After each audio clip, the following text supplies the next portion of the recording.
Hi Mark, I am Emily from Junior. My student number is 34, and the title of the speech is The Price of Shame by Monica Lewinsky. You are looking at a woman who was publicly silent for a decade. Obviously, that's changed, but only recently. It was several months ago that I gave my very first major public talk at the Forbes 30 Under 30 Summit. 1,500 brilliant people, all under the age of 30. That meant that in 1998, the oldest among the group were only 14, and the youngest just 4. I joked with them that some might only have heard of me from rap songs. Yes, I'm in rap songs. Almost 40 rap songs. Laughter. But the night of my speech, a surprising thing happened. At the age of 41, I was hit on by a 27-year-old guy.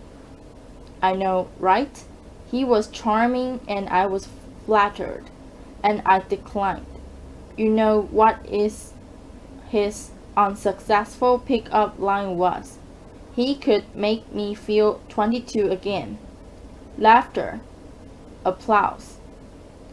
I realized later that night, I'm probably the only person over 40 who does not want to be 22 again. Laughter. Applause. At the age of 22, I fell in love with my boss, and at the age of 24, I learned the devastating consequences. Can I see a show of hands of anyone here who didn't make a mistake or do something they regretted at 22? Yeah, that's what I thought. So like me, at 22, a few of you may have also taken wrong turns and fallen in love with the wrong person, maybe even your boss.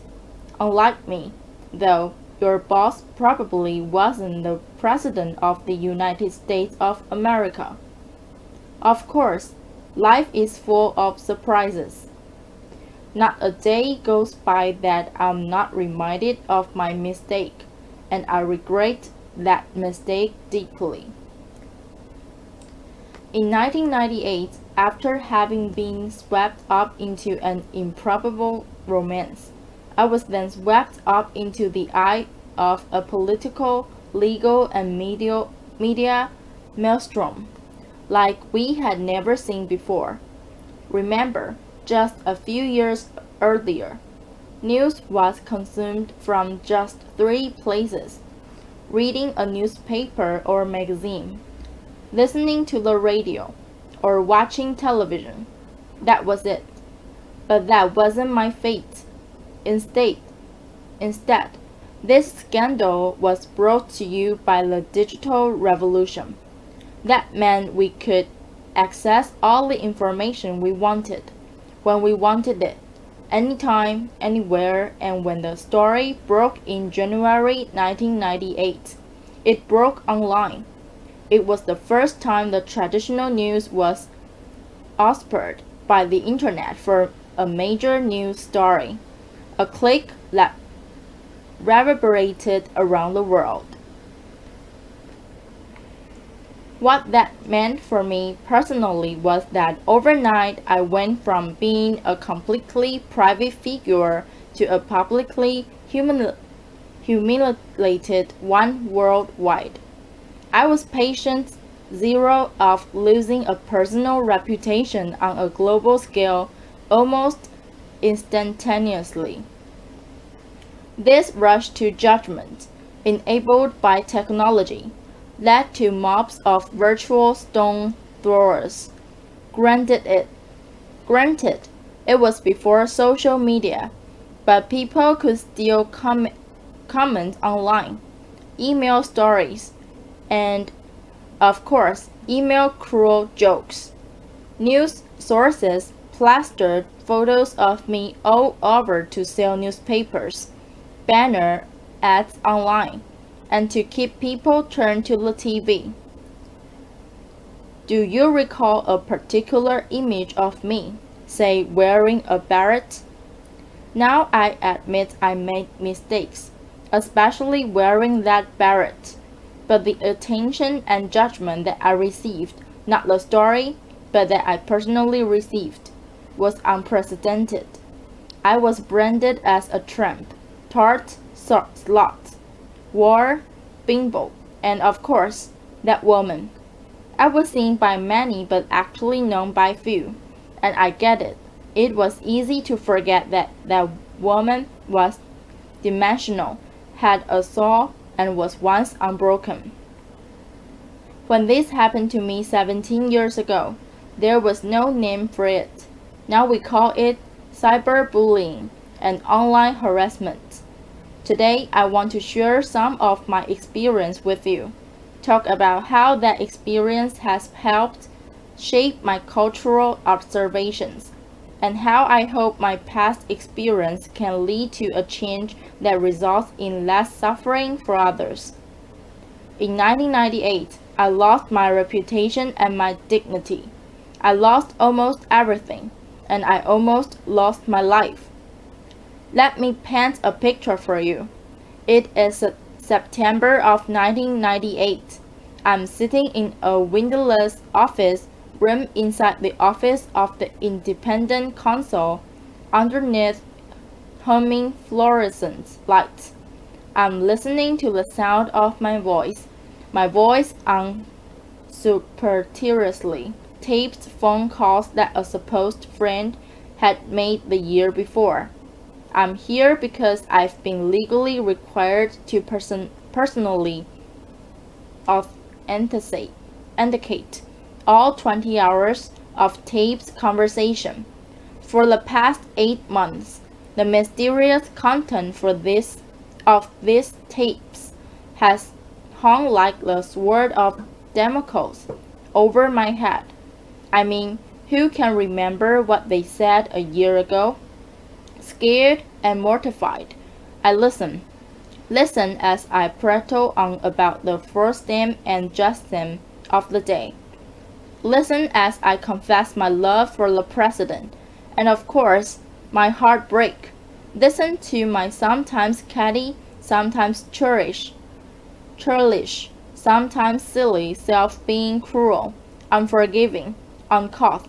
Listen, deeply, deeply ashamed, to the worst version of myself, a self I don't even recognize. A few days later, the story report is released to Congress, and all of those tapes and transcripts, those stolen words from a part of it, that people can read the transcript is horrific enough. But a few weeks later, the audio tapes are aired on TV, and significant portions made available online. The public humiliation was executing. Life was almost unbearable. This was not something that happened with regularity back then in 1998, and by this, I mean the stealing of people's private words, actions, conversations or photos, and then making them public. Public without consent, public without context, and public without compassion. Fast forward 12 years to 2010, and now social media has been born. The landscape has sadly become much more populated with instances like mine, whether or not someone actually make a mistake, and now it's for both public and private people. The consequences for some have become dire, very dire. I was on the phone with my mom in September of 2010, and we were talking about the news of a young college freshman from Rutgers University named Tyler Clementi. Sweet, sensitive, creative Tyler was secretly webcammed by his roommates while being intimate with another man. When the online world learned of this incident, the ridicule and cyberbullying ignited. A few days later, Tyler jumped from the George Washington Bridge to his death. He was 18.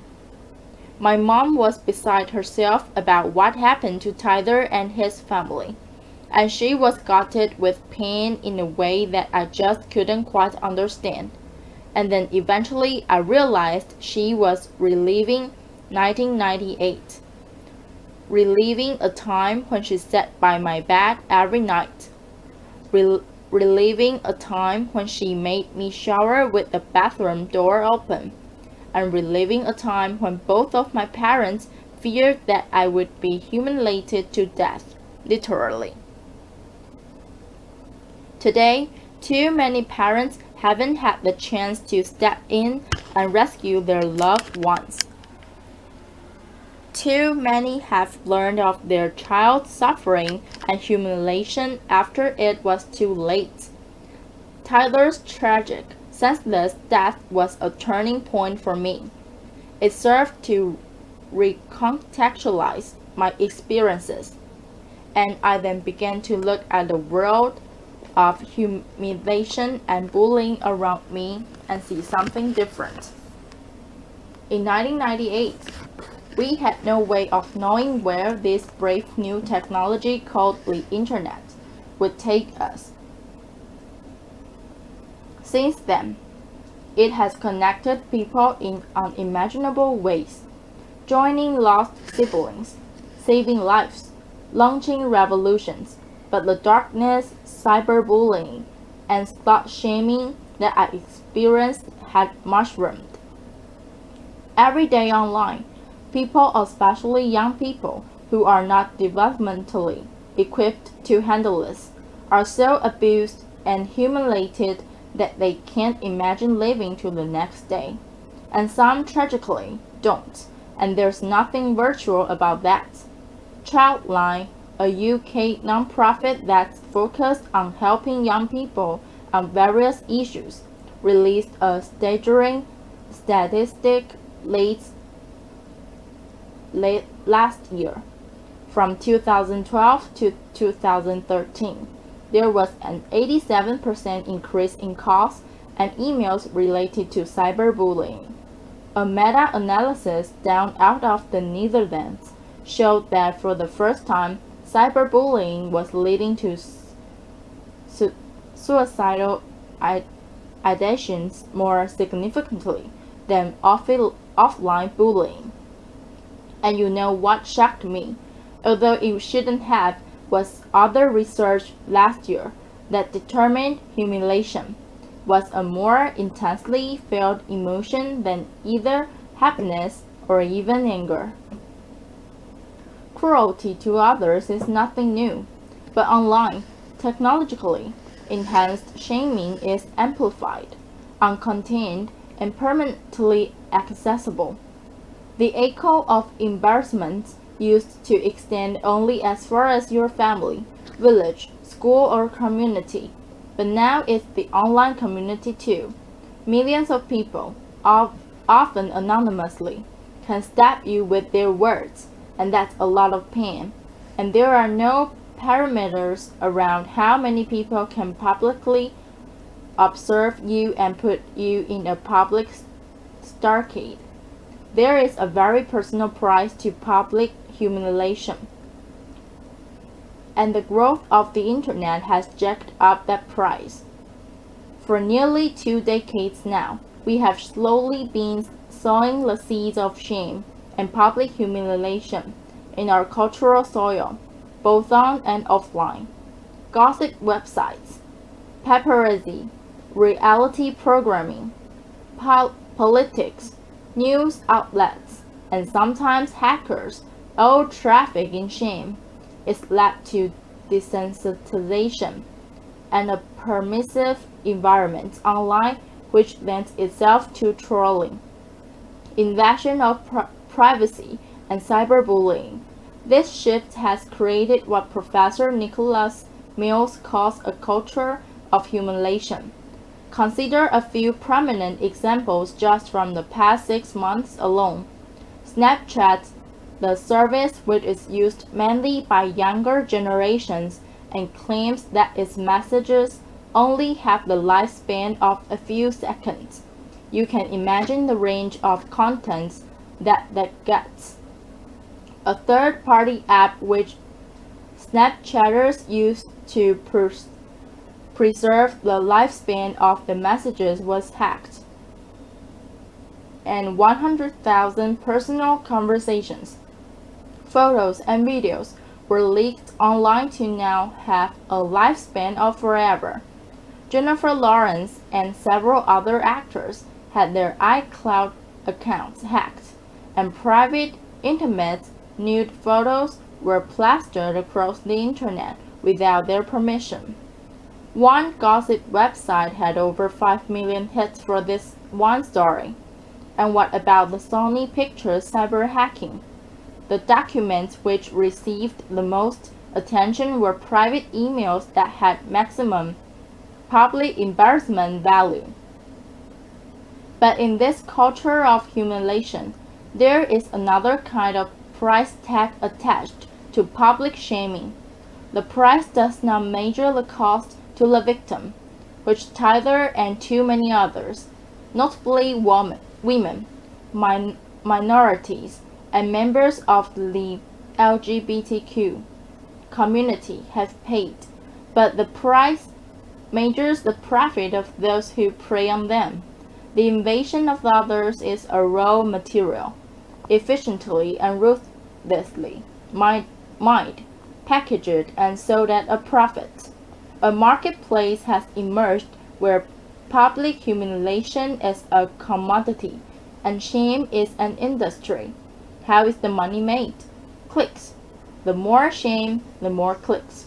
The more clicks, the more advertising dollars. We are in a dangerous cycle.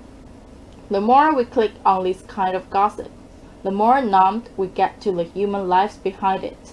And the more numb we get, the more we click. All the while, someone is making money off the back of someone else suffering. With every click, we make a choice.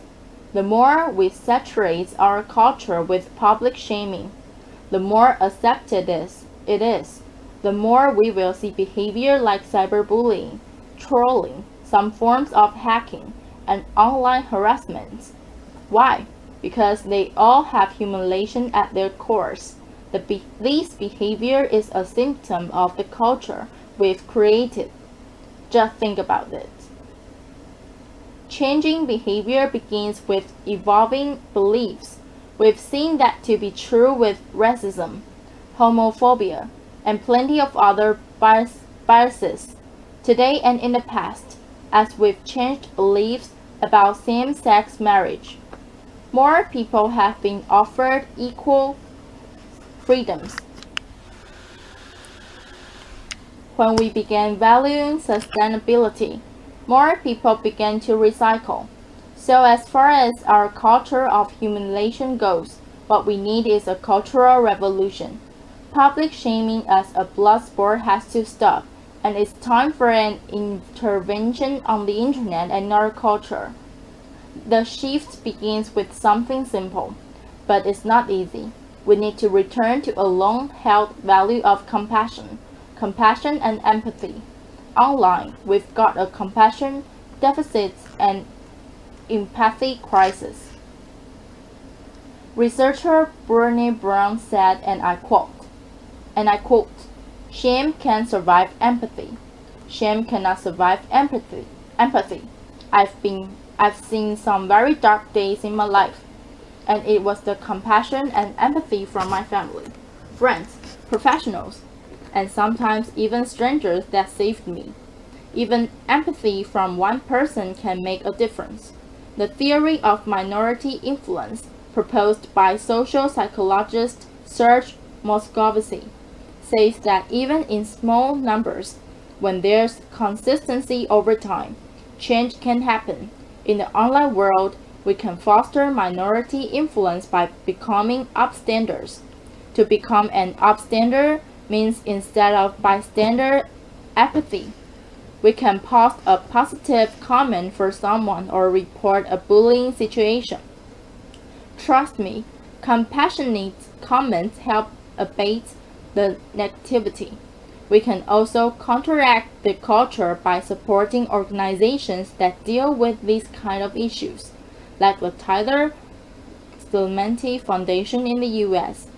In the UK, there's Anti-Bullying Pro, and in Australia, there's Project Rocket.